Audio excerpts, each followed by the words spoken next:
যে আমাদের যে ক্ষতিটা হয়ে গেছে এটা আসলে অনেক বড় ধরনের ক্ষতি। আমার পরিবার আশঙ্কার মধ্যে রয়েছেন, এটা যেমন সত্যি। আমার শিল্পসত্তায় অনেক চরমভাবে আঘাতপ্রাপ্ত হয়েছে। আমি জানি না ভবিষ্যতে আমি সচেতনভাবে এবং স্বাধীনচেতাভাবে শিল্পচর্চা করতে পারবো কিনা। তো তা সত্ত্বেও আমার দিক থেকে একটা জিনিস বলা যে কোনো নিরাপদ মানুষ যেন এই কারণে শাস্তিপ্রাপ্ত না হয়।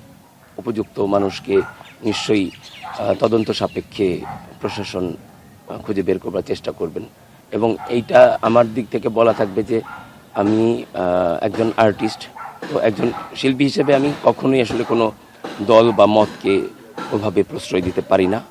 আমি স্বাধীনচেতা মানুষ, আমি একজন শিল্পী।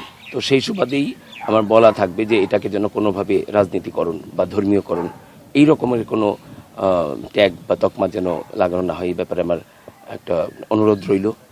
আর সর্বোপরি আমি স্যারের মাধ্যমে এটা বলতে চাই যে আমি এবং আমার পরিবারের যে নিরাপত্তার বিষয়টা, এটাকেই যেন একটু মানে বড় করে দেখা হয়। এবং সাংবাদিক ভাইদের প্রতিও আমার এই অনুরোধটা রইল যে আপনারা হয়তো আজকে কোনো একটা রিপোর্ট করছেন, যে ওইটার কারণে যেন আমি বা আমার পরিবার কোনোভাবেই যেন ক্ষতিগ্রস্ত না হয়।